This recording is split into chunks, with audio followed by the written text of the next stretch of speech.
this. So welcome everybody to this, this conversation with our experts. I know that Bonnie Messer might not say she's the best expert. She's a lot more expert than we are, as we have this conversation about how do we maintain our mental health? How do we handle our mental health, especially during this time of COVID-19 pandemic that has really turned our world upside down?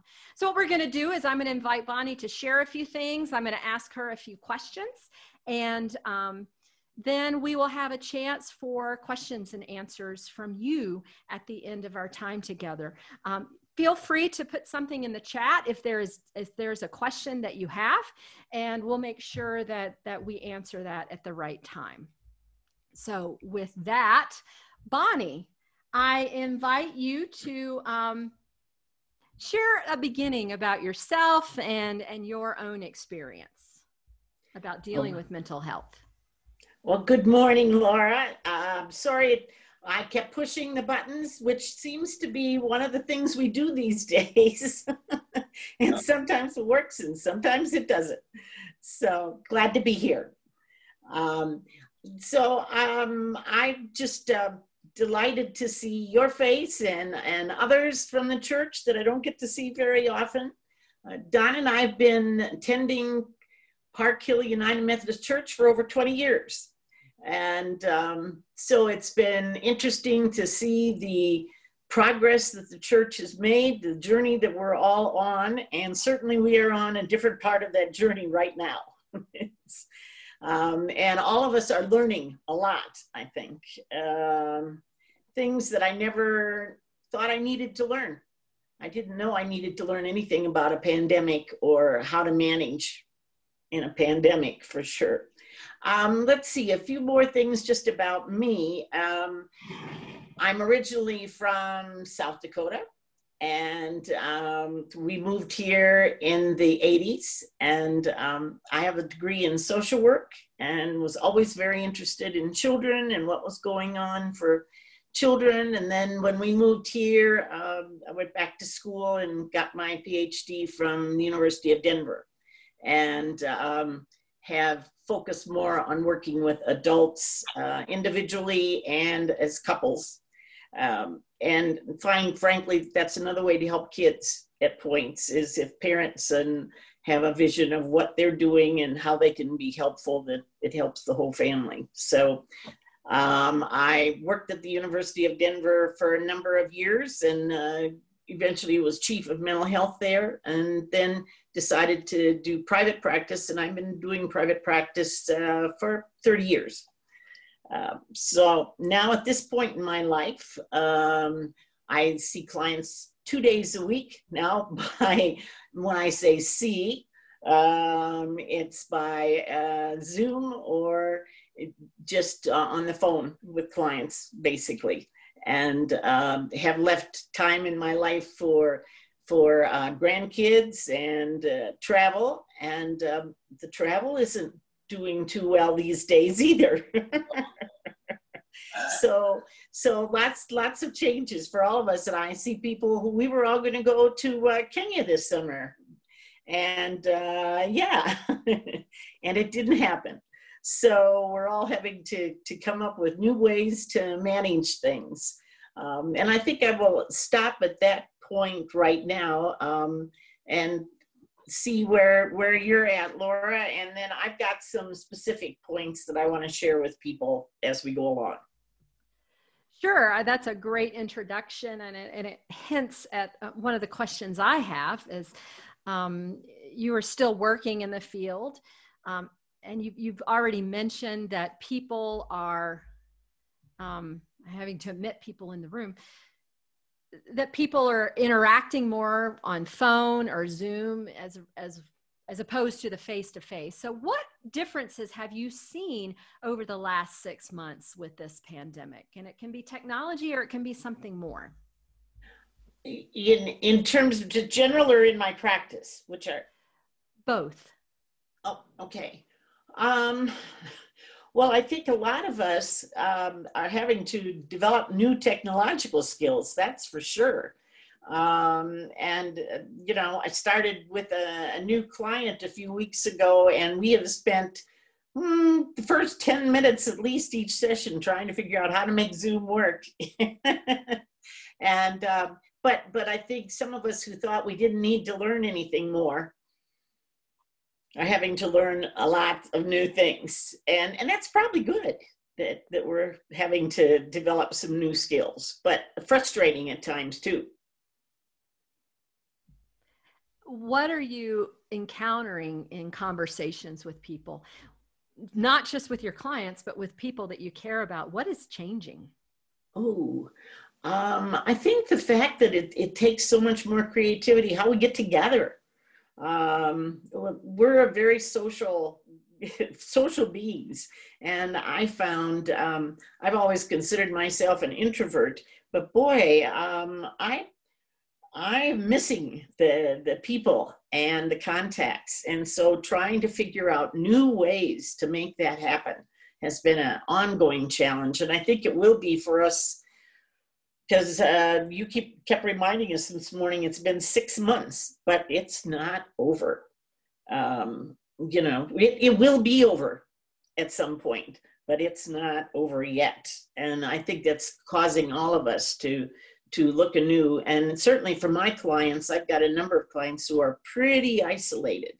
And and sometimes we've increased how often we're actually meeting because they need that support. And it's important for us to be able to make that contact and remind them of things they can be doing. Yeah, you know, what can we be doing is one of the key things that I was trying to talk about. So if I can be so bold, what are you doing to keep yourself mentally healthy if you're willing to share? Okay. Well, we've been fortunate that our daughter and her family live in Grand Junction, and we can get in the car and drive 4 hours and be there with them. And then we all sit out on our front driveways together and chat away, you know. But it's hard not to get those hugs and to just be totally not thinking about what you're doing. And, you know, somebody will come running into the room and, oh, I can't give you a hug, you know? So that's a very different world that we're living in. But certainly family and friends and figuring out ways to get together with them have been an important part of that. And Don and I are kidding each other that we don't usually get to spend 24/7, day after day, week after week, right together all the time. And that's a new challenge at times and a blessing at other times. Yeah, I think I've read a statistic. I know I saw it out of, I think, China, that more and more divorces are happening. Hopefully we can help people not get to that point. Right. But anyway, what would you like to share with us about mental health? Well, I spent some time thinking about that, and I'm going to pull up my notes here and share with you some of the thoughts that I pulled together. Okay. All right. So, and again, I've got to learn to make sure I know where I am looking so that I'm looking at all of you. One of my thoughts was that in 1995, I wrote a small group discussion book for Abingdon Press, and it was entitled Dealing with Change. And little did I ever think when I wrote that I would be living in a time of a worldwide pandemic. And so the changes that I was anticipating when I wrote that book are quite different than many that we're dealing with now. I don't know how many of you have seen Hamilton, but it's one of my favorite musicals at this point. And in that musical, there's a song, if you recall, that the world's turned upside down. And that's the way I feel a lot of the time. Like my world has just turned upside down. Nothing is like it used to be.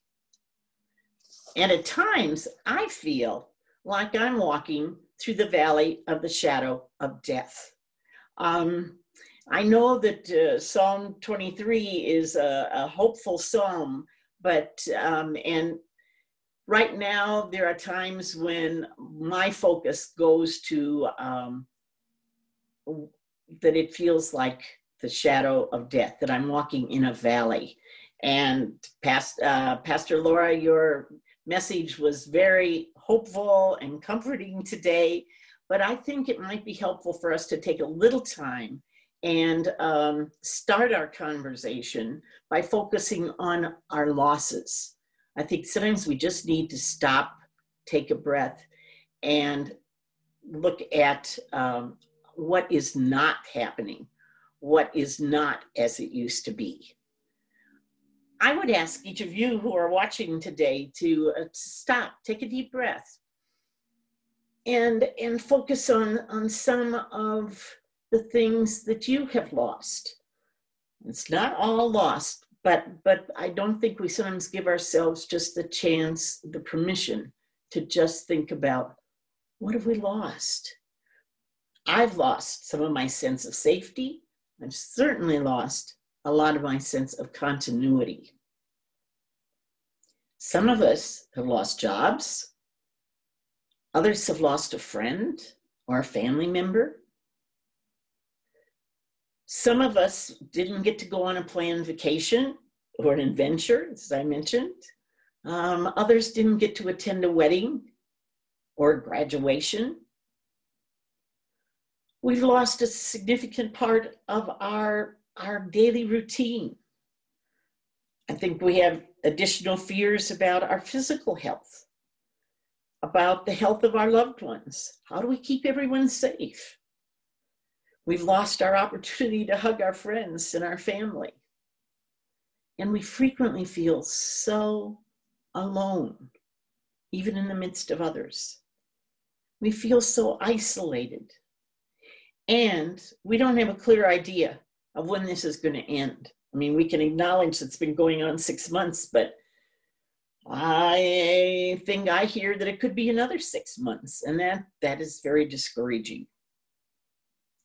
These losses are real. And I think we need to allow ourselves time to name these losses and to grieve these losses before we can move on. And we could talk about that more as we go on today.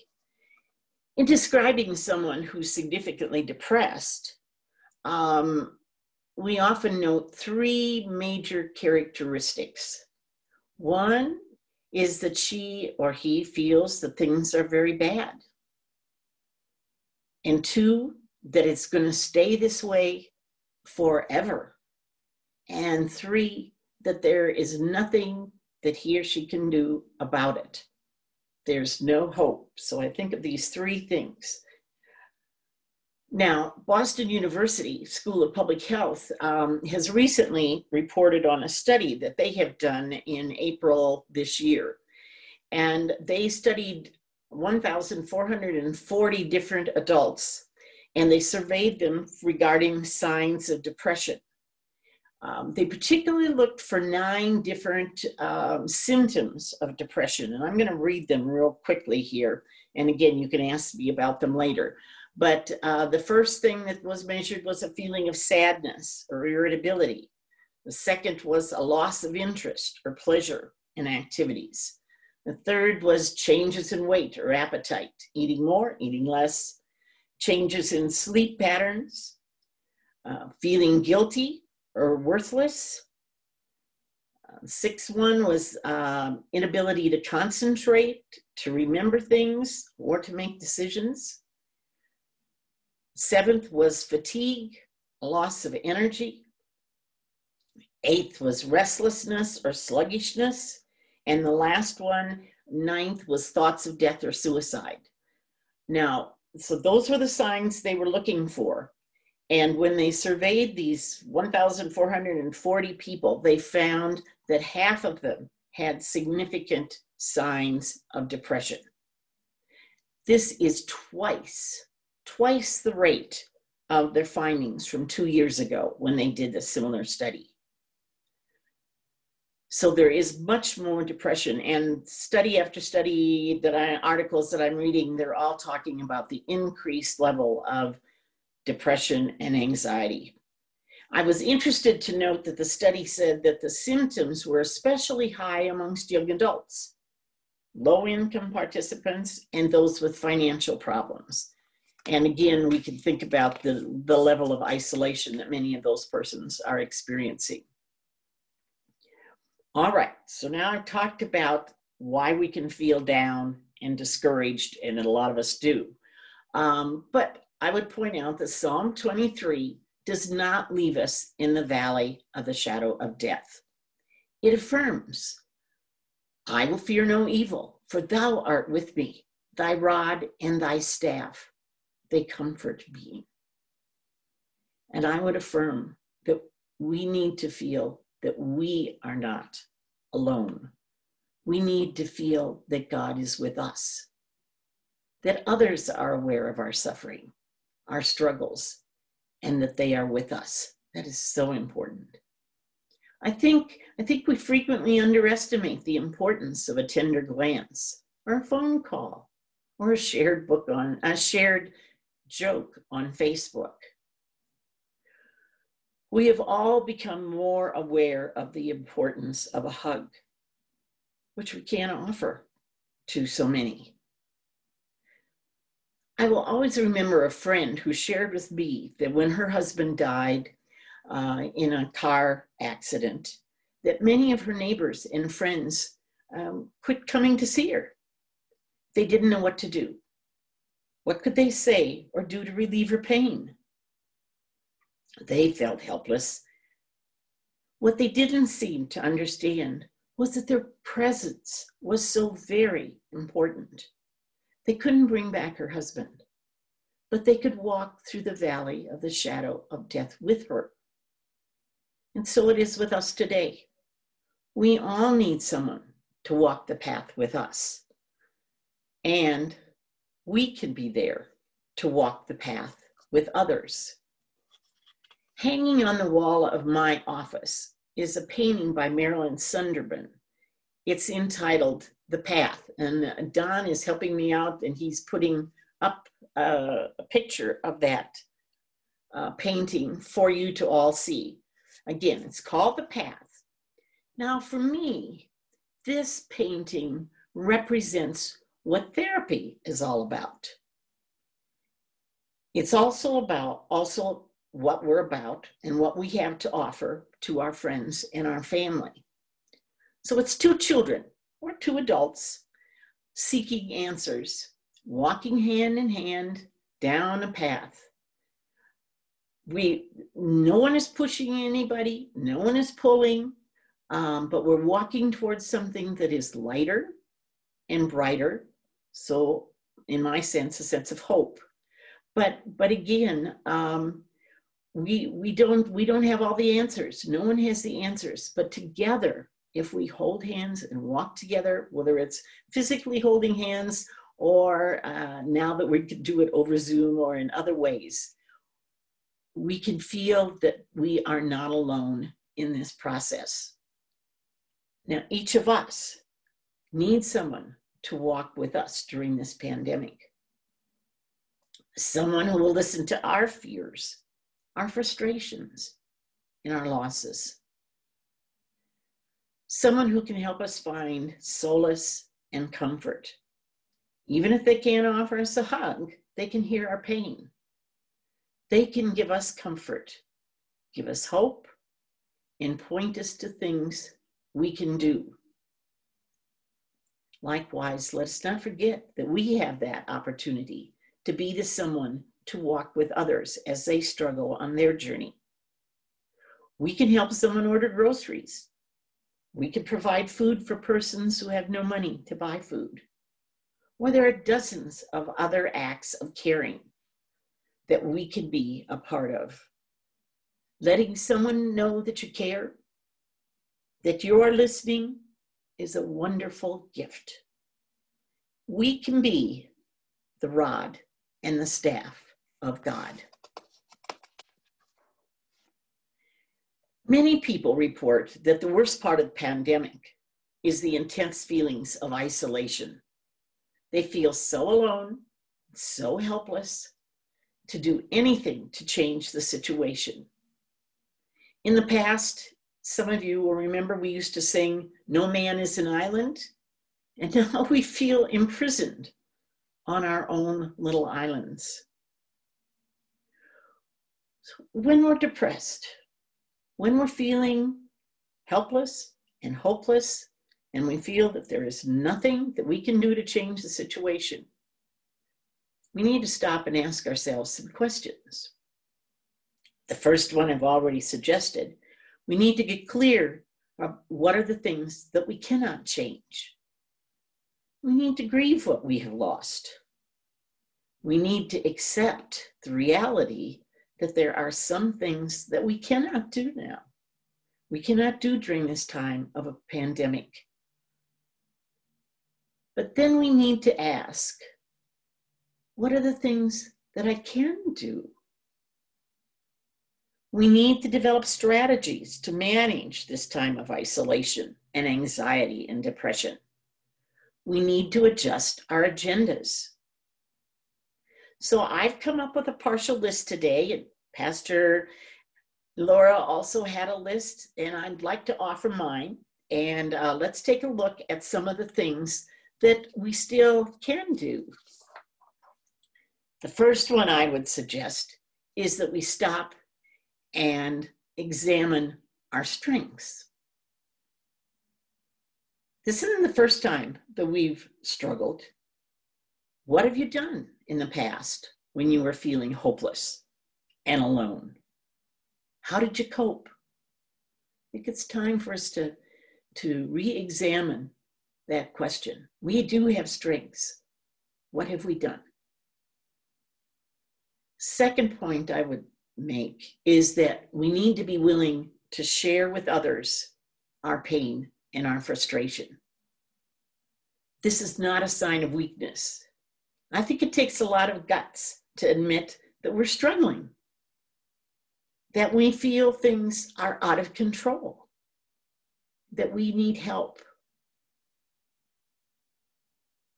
Our social contacts are so important, and I think we need to be creative and find new ways to nurture our relationships. For example, I have learned to play hearts with my grandkids via my iPad. We've never done that before, but we love to play games together, and we're now learning to do them online. I know other people have created virtual book clubs, and I'm in part of the book club at Park Hill, and we have learned how to do that via Zoom. Zoom has provided us many opportunities to attend virtual meetings, to have conversations with friends and family. Many people report that they are spending more time in telephone conversations than they had in the past. No longer is it just a quick little email, or they're now spending longer times talking to people on the telephone. So we may not be able to do things that we have in the past, but with some perseverance, we may find some new ways, or we may re-engage with some of our old ways of interacting with people who are important to us. Flexibility is a key. You may have always done things a certain way, but now we need to challenge ourselves and to think outside the box. We can do many things. We just need to be flexible, and we need to do it a bit differently. As Pastor Nathan and others have said, we need to keep physically active. What is the best form of exercise for you? My challenge to you is, could you promise to be physically active at least 3 times a week? Or what would you set as your goal? Don't set 7 days a week that you're going to be physically active, because most of us will then fail at our goal. So set something that's reasonable, something that you can do. If you can, get outside. Now, the weather hasn't been too great at that with all this smoky weather, but It's important to get outside. We need the sunshine, and we need an extra dose of vitamin D. Experts recommend that we create a daily schedule. Set a get up time, a time to eat, a time to read or do a puzzle, a time to call a friend. You might start a journal and write down how you are feeling and what you are doing. Often, if we can write things down, get it on paper, we can let it go, and it doesn't have to keep rolling around in our head. We can always go back to the piece of paper where we wrote it down, but it's not helpful to just have it whizzing around in our head all the time or in our heart. We also need to ensure that we're getting enough sleep. As much as possible, it's good to maintain our prior good habits. People have mentioned, and I have on my list, that we need to set a time to calm ourselves down, a time to meditate, a time to pray. Watch your breathing. It's commonly encouraged that you take a deep breath from way down in your belly. Take that deep breath and hold it for 5 seconds. Count to 5, and then let it out. Do that 20 times. It's important to stop all the other thoughts, calm yourself down, just focus on the counting. You know, we used to talk about if you couldn't go to sleep, count sheep. Well, there's some wisdom in that. And I think taking the time to just stop and count, you can't think about all those other things. And it's a way to help us settle down. Find something while you're counting. Find something that's peaceful to look at. If you can look out a window and see a special flower or a tree, focus on that. But you've also got things in your home. Picture that is a helpful, calming, nurturing thing for you. Do that. Focus on that special scene. Speaking of scenes, another thing to do, and it's been mentioned again many times, is to limit your screen time. Watching the latest news on the pandemic, the political chaos, the fires, how much of that is helpful? We need to be informed, but we need to shut that television off and not listen to it all day long. We need to keep a sense of peace and calm. Then 8th, I would encourage you to monitor your thoughts. What is it that you're saying to yourself? Many of us, I already mentioned, have thoughts that just keep going around and around. I think you need to get clear when you've got a thought that just keeps going. Is that a helpful thought? I often encourage clients to think about putting a big stop sign in front of their eyes at times to envision that thought is not helpful. Stop it. It is not going to help you. It just increases the anxiety. Now, there are some positive things we can think about. We can think about giving ourselves credit for what we are managing. And we can say thank you for having the strength to survive some of these challenging times. Give yourself credit. I encourage my clients to take a few minutes before they go to bed at night and praise themselves for something that they did that day. Now, it doesn't have to be momentous. It can be that you were petting your dog, that you fixed a nice meal, that you took a walk, or that you helped someone or said something kind to someone that day. Any of those things, give yourself credit for what you are doing rather than just focusing on negative thoughts. I'm seeing in the articles that I'm reading that there is much encouragement that we need to be thinking about being kind to others, and that is something that we can do in this time of a pandemic. We can thank our postman. We can thank the delivery woman, the cashier for their services. And something I hadn't been thinking about, but we can model patience. We can offer grace to someone who appears stressed or is forgetful. We're not all perfect. And when we're dealing with this pandemic and having to do things differently, we sometimes screw up. Lastly, I would ask you, what about music? Are you listening to your favorite musician? Do you play an instrument? Maybe it's time to pull out that old sheet music and sit down at the piano. The British Academy of Sound Therapy reports that listening to music for 13 minutes a day, 13 minutes, decreases our muscle tension, it releases negative thoughts, it increases our peaceful and contented feelings, and it enhances our sleep. So think about turning on that music. All of these are things you can do. Each of you need to make your own list of what based on your interest, based on your needs, what can you do to help to take care of yourself and to take care of others during this pandemic. Now, let's be honest. Sometimes all of these efforts are not enough. The despair, the depression, the anxiety, they get overwhelming. And at that point, I would encourage you to seek additional support. And again, that's not a sign of weakness. It is just saying it's just too much. You are experiencing what is called a situational depression. Now, normally, when you hit a low spot, you can find ways to pull yourself up and out of your angst. But sometimes your efforts are not enough.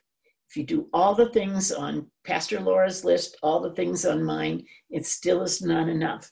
You could benefit from meeting with a trained counselor. Now, I've contacted some local counselors and psychologists who would welcome a call from you. They would listen to your pain and frustration, and they would help you develop strategies to cope with your challenges. You can contact Pastor Laura, Pastor Nathan, or myself for a list of available therapists who said they would be very happy to chat with you. Additionally, I would point out that there are some very helpful medications that you can take for 6 months or so until this pandemic is over. Antidepressants are not addictive. I mean, many people are afraid to take medicine because they fear that they will get addicted to something. Antidepressants are not addictive. And they can help stop the repetitive thinking and other distorted thinking patterns that will pull us down. And some of the newer ones actually have an anti-anxiety component and an antidepressant component. So they can be very, very helpful. Like Paul in his writings to the Philippians, we need to stop and give thanks for all that we have. If you read the verses just beyond the text for the sermon this morning, Paul is saying that it is a great joy that after all this time, you have shown such interest in my welfare. And I think that's true for all of us. I want to stop and thank our pastors and the staff at Park Hill United Methodist Church for their concern for all of us, for dedicating 5 weeks of sermons to how we can care for others and how we can care for ourselves in this time of a pandemic. Now, the work is not done. The challenges are not over.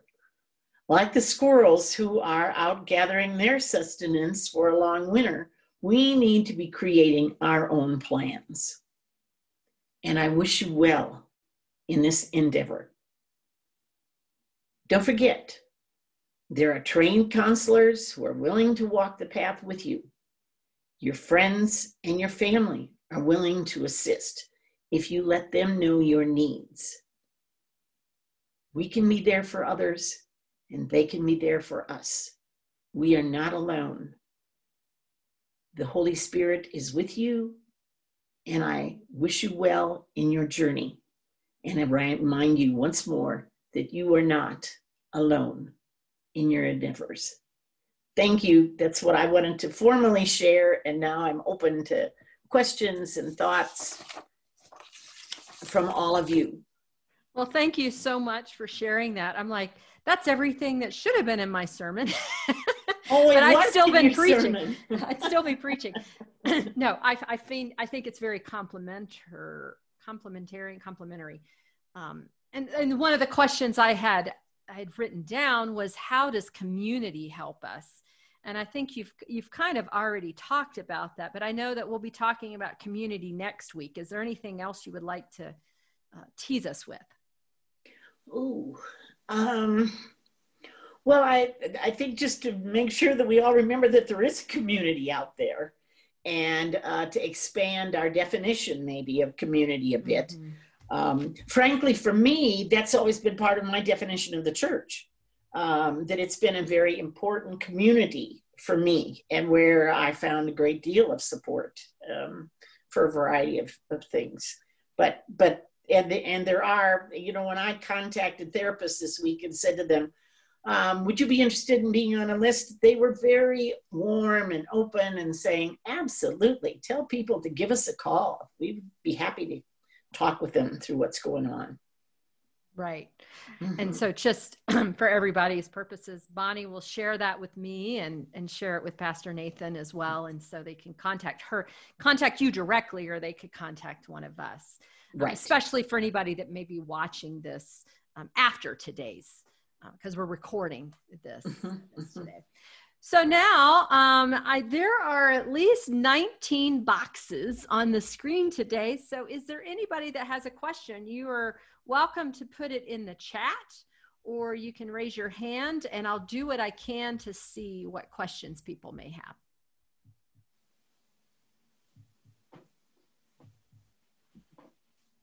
Okay, can I just ask a verbal question? Yes, go ahead, Mike. Okay, or make a statement. It seems to me that this is a good time to point out that there is spiritual discipline, especially I think by Henry Nouwen, going from loneliness to solitude. And for me, that was a goal that I worked at for several years, and it was very helpful at times. And I kind of muddled through to getting there pretty well. You don't have to be lonely. You can have solitude. And solitude's a much more quietly spiritual place than being lonely. Definitely. There's lots of resources to help us that way, but you're right for that. Thank you. Somebody else had another question. Ruth Ann raised her hand. Hi, Bonnie. Hi, Ruth Ann. Thank you for that list. I would love to get it of the symptoms that in that study that they came up with, because you would read one, I'd go, I've been doing that, but I've been beating myself up for doing it and not connecting it to what's going on. It was helpful to say these all hang in there together. So that was extremely helpful to me to hear those. Okay. Could we put that, I've got them listed. Would we put that on, how to do that? So yeah, if you share it with me, I'll make sure that it's shared. We have on Facebook, and I can share it in other ways. So if anybody wants that list, once Bonnie gets it to me, I can forward it, and I'll put it on Facebook for sure. Because I'm going to share. I also wrote down the 10 things we can do. I got to take notes. So, but you're right. Go ahead. Could we put it in the newsletter? Yes, we could do that if that's okay with Bonnie. Sure, we can do it. It's actually, let's see if I've got it. Or if you have links, we could do that too. Just share us whatever you have. Right, right. And there's actually a format of a quiz that you can give yourself, and then add up the score. And then it'll tell you whether you're just a little bit depressed or greatly depressed, all based on those 9 criteria. That I can send that whole thing. Yeah. I don't know how much you want to put on, but I can send that whole thing to you. Well, we can figure out a way to get that information. It reminds me of a colleague in Wyoming said his dentist made the comment, "Are you grinding your teeth?" And he said, "Well, isn't everybody grinding their teeth right now?" And I think it's the same way with that list of depression, symptoms of depression. My guess is most of us have at least one symptom, because it's been overwhelming right now. And I think you're right. I've heard that, the grinding of the teeth, we're clamping our... I have a new mouthpiece. I never needed it until this summer. Right. And I would say then we need to be saying more of it, get it out. Right. And, I would encourage sometimes people to think about where in their body do they hold it. You talked about your gut this morning, and I think that's a common one. But sometimes it's in our throat, in different places that we're really clenching. And, I think ask yourself that, and then what can you do to kind of soothe that? We're all trying to really hard to cope, but boy, it's tough. And it's one thing to cope for 2 weeks or 2 months, which is what I thought I was into. I thought my daughter was exaggerating when she said it would be through the year. And she's right. It's going all year. I saw Chris raised her hand. So, Bonnie, do you have any suggestions about dealing with guilt at this time? I know I feel a certain amount of guilt because I look at my situation and I think my job's not in danger. I'm not a parent struggling with balancing work and homeschooling. I'm not in a profession that puts me in danger. I'm in such a relatively good position.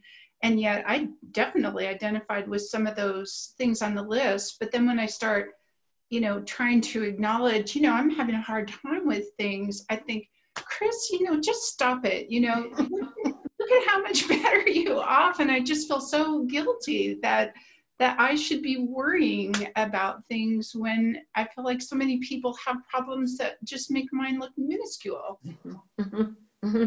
Oh boy, that you're hitting it right on the head. That's I think most of us here talking today are very, very fortunate. We're not worried about our next meal, and we've got safe places to be in. I guess I would try to take that guilt and move it into what can I do out of gratitude? That I'm fortunate. I have these resources. For the Center for Health and Hope that I work with, we have found that people are being incredibly grateful and generous at this time. And so when we had the golf tournament that we couldn't do in person, people sent in more money than ever before. And we've been really helping people particularly in Kenya and in India, around the world. And there are so many food banks here in the United States and locally. There's a lot of things that we can do to share our good fortune, that to be there for others. And I would encourage that. I wouldn't stick with hanging on to that guilt. Just figure out what I can use that energy for in other ways.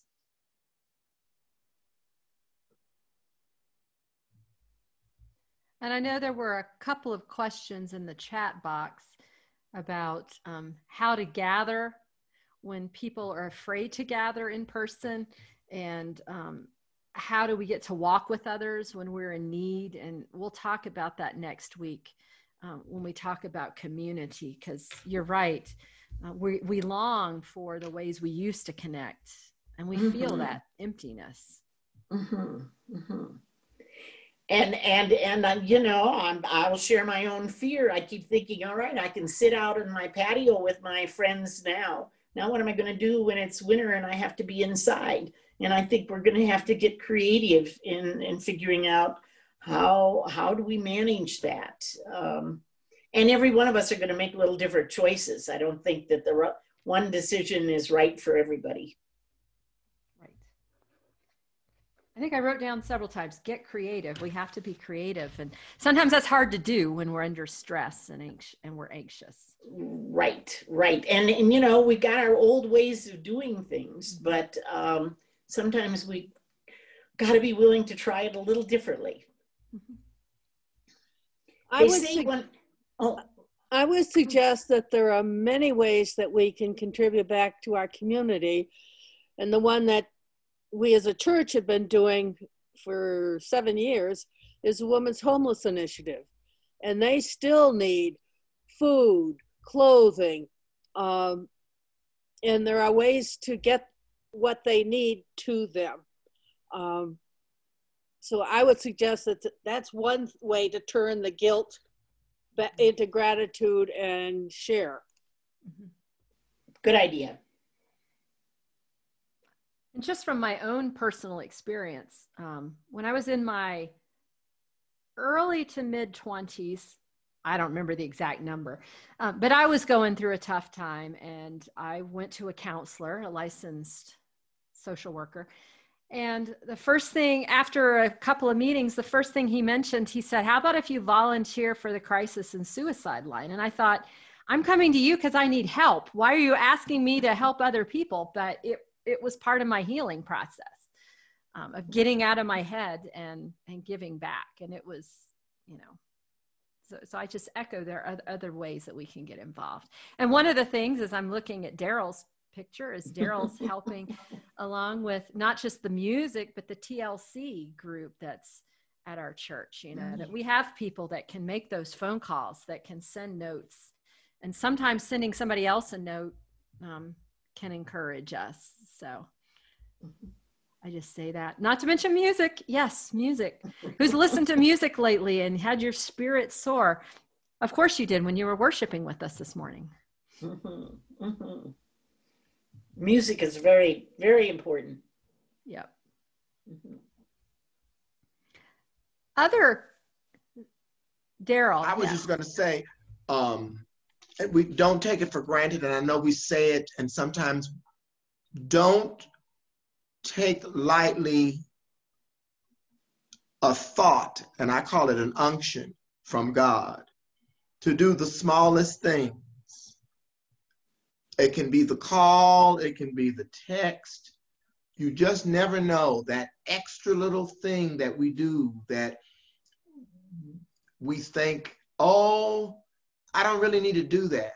And it's like when you really do, you can really get the benefit from that person that you gave the time and the attention to, that can say, oh my God, thank you for calling, or whatever that thing that is in our little mind that we say, oh, I don't know, but the random acts of kindness, let's call it that. But don't forget to live into the random acts of kindness, because they can really reach people, especially now in a time like this when they really needed it most.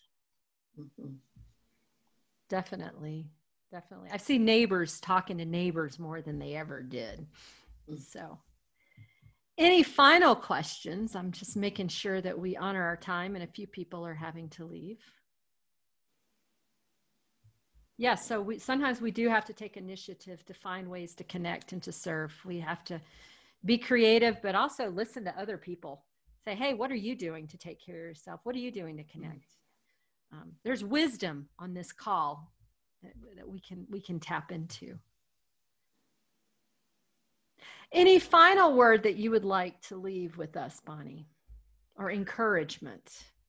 Well, I just guess I would reinforce what I said earlier, that I really am grateful to the staff, to you and Nathan, for creating this opportunity, because It's so important that we talk about it and not just be isolated within ourselves, talking about our pain and our frustration, and that there are things we can do to make a difference. So thank you. And thank you for inviting me to be a part of it. And thank you for being willing to share your wisdom and your expertise, but also your own heart and spirit. And thank you, Dawn, for serving as her technical advisor, for sharing that beautiful picture. So next week, we'll be talking about community. I have to admit, I forget who our expert is going to be because Nathan will be interviewing him. Oh, he's with one of those organizations that has the word Colorado in it.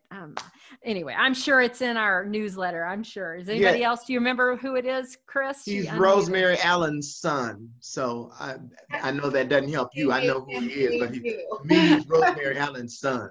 What's the name, Chris? Do you remember? Now, K-A-N-A-U, Allen. There we from Together, Colorado. Yes. Right. Yes. So we'll have another opportunity to talk about what does it mean to be together in this time when I heard it said, don't use the word social distance because we're still socially connected, but we have to physically distance. So, well, with that, I'm going to, final words. Did I hear somebody? Okay. Let us pray.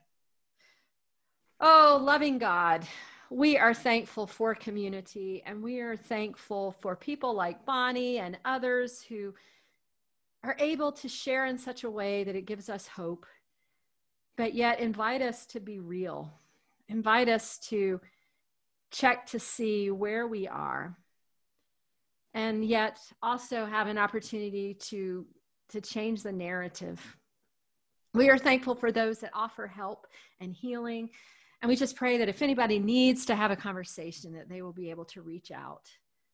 And I just give thanks for each person on this call that have brought their care and their wisdom and their ideas. And we are so grateful for the ways that we connect, we support, we encourage, we help us deal with our own guilt. We also recognize that we may have some of those symptoms on the depression scale, but yet you are with us and we have one another. And until we meet again, may your Spirit remind us that we are part of the one body of Christ. For it's in Jesus' name that we pray. Amen. Amen. Thank you, everybody, for coming. I appreciate it. And go and have a great and blessed week. Thank you. Thank you. Bye-bye.